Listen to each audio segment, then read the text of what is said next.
Hey guys, welcome to Mad Does Stuff. Today's episode is all about ribs, specifically pork ribs. I'm going to be smoking them low and slow on the barbecue using the 3-2-1 method. Yeah, this episode's all about how I'm going to prepare those, smoke those, and then eat those. If you like ribs as much as I do, make sure you like, comment and subscribe. But for now, let's pop over to the kitchen and we'll see how we get those ribs prepared.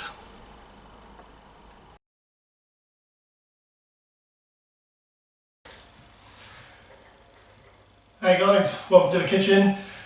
Today, as mentioned, I'm smoking some ribs. I'm doing those ribs 3-2-1 style. So what does 3-2-1 mean? Well, that is all about time. So normally when you're barbecuing low and slow, not really interested in time. You've got to leave yourself enough time, obviously, to get it ready for when you want it. But mostly you're cooking to temperature, so internal temperature of the meat. Making sure that that is at the correct temperature so it either falls apart or has the right bite to it. Today, with these ribs, this is, I guess, what I'd say is your entry-level ribs, a fail-safe rib. This 3-2-1 style, can't go wrong with it. Produces good ribs every time. So,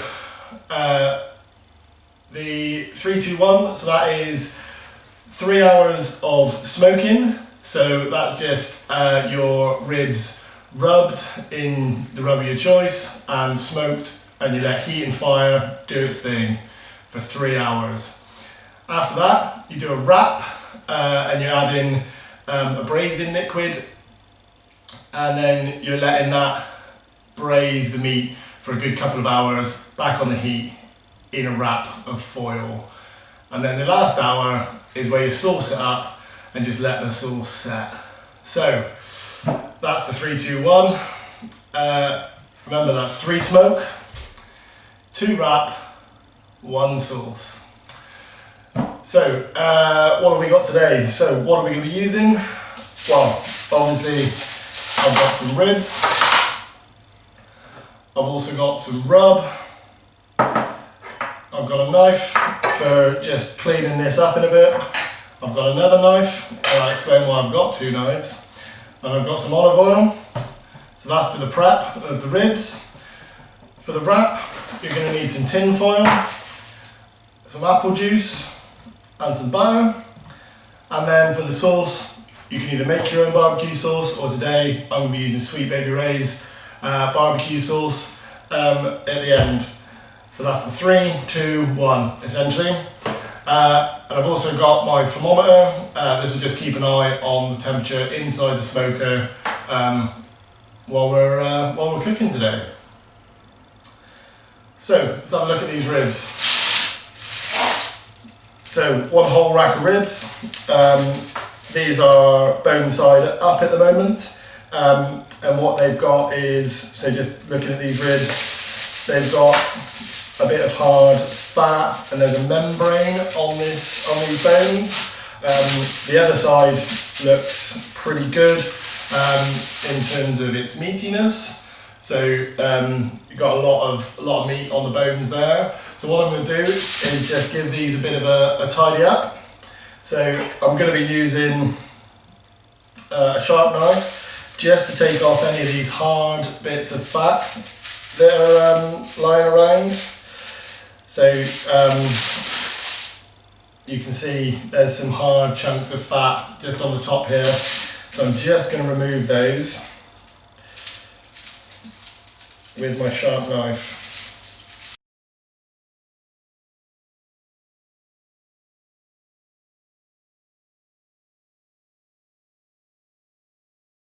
Okay, so once they're all trimmed up how you want them, what you're going to need to do is get rid of the membrane which is on the back of these bones. So on the bone side you'll see like a silvery skin. That's a membrane which you don't really want on there because it's quite tough, doesn't render down on the barbecue. So again, another knife, and what you do is, I don't know whether you can see that, but you're going in under that little membrane with your blunt knife. The reason you use a blunt knife is otherwise you pierce through the skin, and hopefully you'll be able to, so you can see there, my knife's in under the membrane, and I'm just lifting that up.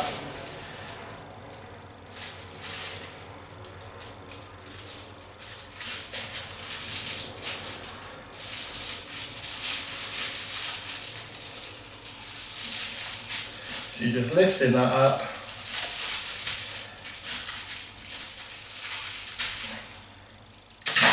And then once you get a flap of it, you should just be able to pull that membrane away from the ribs. So there you go, that's what it looks like when it's pulled away. And just make sure you haven't got any bits left over.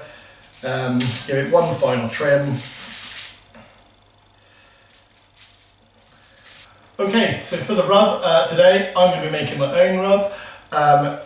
You can obviously buy your rub, you can get loads online. You'll have seen some of my previous videos. I use one from a company called Angus and Oink, they're really good. This one is just a blend of spices, which is a variation of rub that you can find in this book, which is the Weber one. I'm not sponsored by Weber, that just happens to be a Christmas present that my mum got me, so I'm just using that, using a rub recipe out of that today. So in here I've got salt, pepper, garlic, cumin, chili pepper or chili powder, paprika, and that's it. So I'm going to give that a whiz around. Okay, with that done, I'm going to be applying this rub to both sides of the ribs, but you want most of it on the meat side, not the bone side, because you're not going to be eating much of the bone unless you're into that, which I'm not. So but before I do that, I'm going to go in with some oil. So just a little bit, just as a binder. So I'm going to use just my right hand for this, so I don't get, now I've washed them, don't want to get their stuff everywhere.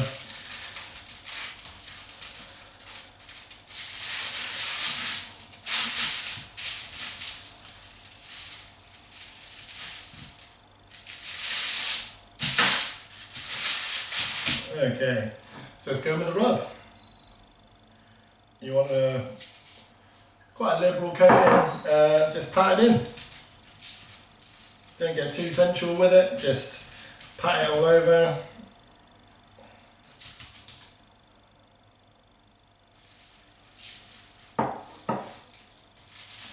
Make sure it's all covered.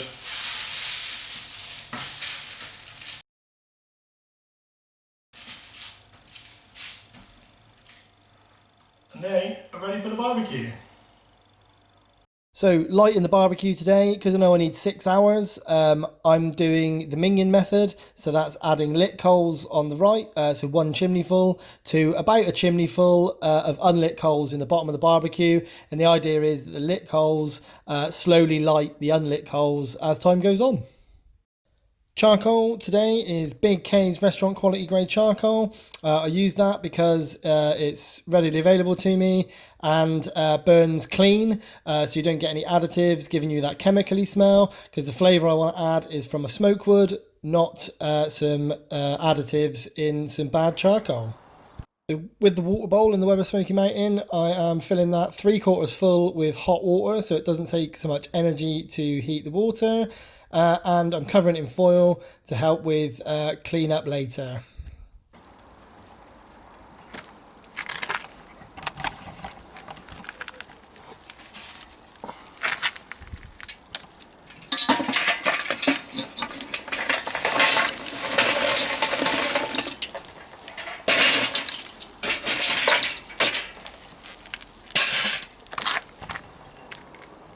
Barbecue is up to temperature. I leave the top vent open and start closing down the bottom vents. Usually for all three, I go down to about just under a third open. This usually gives me enough of an oxygen flow to maintain at the temperature that I want, in this case, which is 110. So So once I've set the temperature in the barbecue and I'm happy that it's running constant, I can get the pork ribs on and then add my smoke wood. In this case, I'm adding 4 medium-sized chunks of apple wood. That'll give me a nice colour and a lovely flavour. The fruit wood usually complements the pork.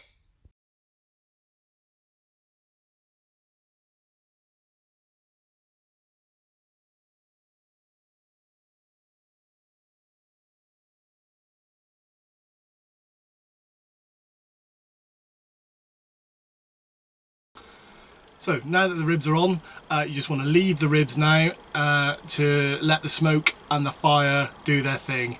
Don't be taking the lid off, don't be checking it. Some people like to spritz it every hour. You can do that, but make sure when you take the lid off, it's as short a time as possible, because otherwise you let the heat out, you get temperature variations, you let the smoke out, and if the smoke's out, it's not in your ribs. So for the next 3 hours, if you can, try and not open the lid on the barbecue. And because you've got 3 hours, means you can get on with some stuff. Today I am going to be installing a new shop vac underneath my table saw. You'll have seen my table saw in a previous video. If you want to check that out, I was smoking some lamb at the same time as I built that, but that's my job for the next 3 hours.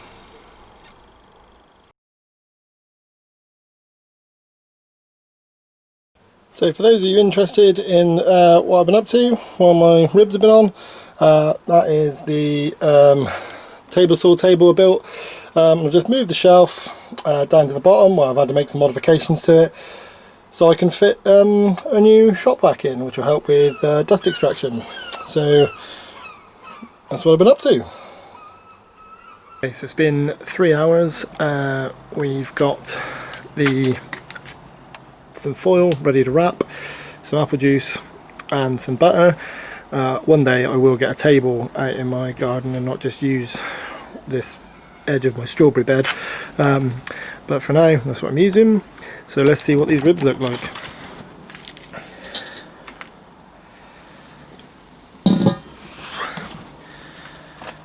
So they've got some really nice colour on them. Yeah, really pleased with the way they're looking. So let's get these wrapped.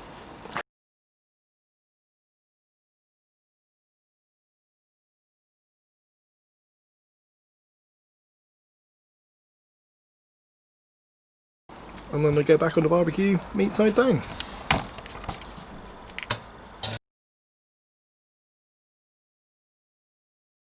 So I've just taken the ribs out of the wrap and I've put them back on the smoker, bone side down. You can see the meat starting to pull away from the bones. It's all looking great. So now what you want to do is just add your sauce.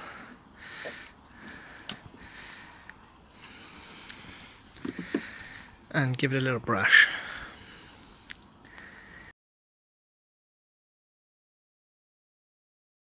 Okay, so lid back on, 1 more hour, and then we'll grind them down.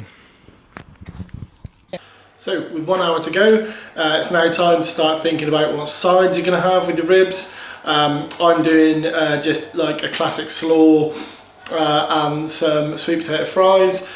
Ribs are always tricky, I think, to decide what you want, but let me know in the comments what your favourite sides are for your ribs. Are you a bean person?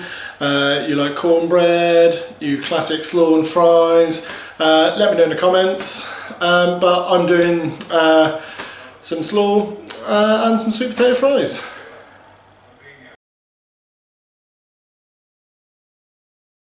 Okay, end of another day, here I'm at that stuff. I've just pulled the ribs from the barbecue.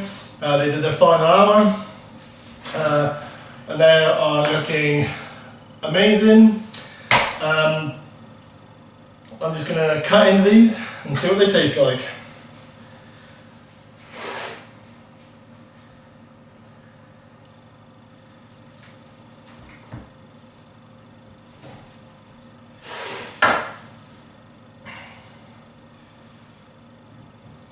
Well, you can see that they're fall apart juicy.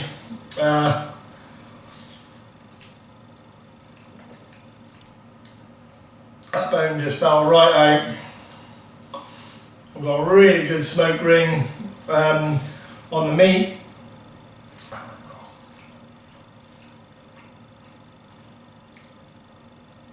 And that is fall apart, juicy and tender.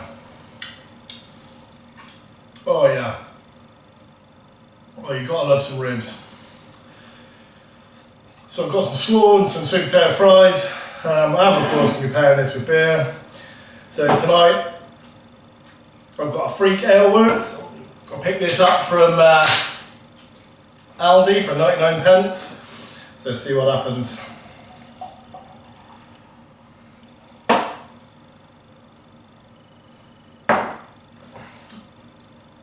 It's actually not too bad. Right, I'm going to go and get messy with these ribs. See you next time. And remember, you stay safe and get some stuff done.